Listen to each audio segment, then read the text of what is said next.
আবারও অল্পের জন্য বেঁচে গেলেন মার্কিন প্রেসিডেন্ট ডোনাল্ড ট্রাম্প। এবার যুক্তরাষ্ট্রের ওয়াশিংটন ডিসির বিখ্যাত হিলটন হোটেলে তাঁর অনুষ্ঠানে ভয়াবহ বন্দুক হামলার ঘটনা ঘটেছে।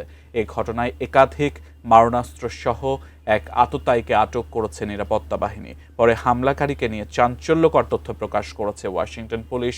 সেই সাথে কেন বারবার ট্রাম্পকে টার্গেট করা হচ্ছে এবং গুলির উদ্দেশ্যই বা কী, এ নিয়ে মুখ খুলেছেন হামলাকারী নিজেই।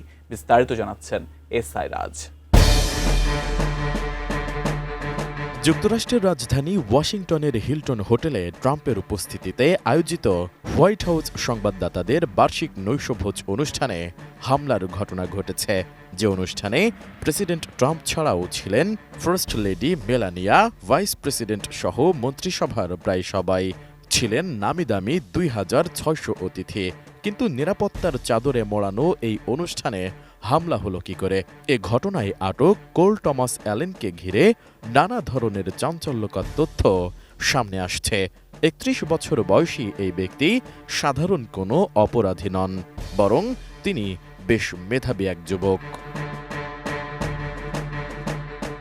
অ্যালেন দক্ষিণ ক্যালিফোর্নিয়ার একজন উচ্চশিক্ষিত খণ্ডকালীন শিক্ষক এবং একই সঙ্গে একজন উদীয়মান ভিডিও গেম ডেভেলপার বলে জানা গেছে।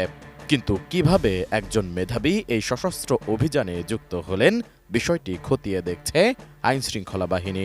সেই সাথে নিরাপত্তা রক্ষীদের জিজ্ঞাসাবাদে বেরিয়ে আসছে চমকপ্রদ সব তথ্য।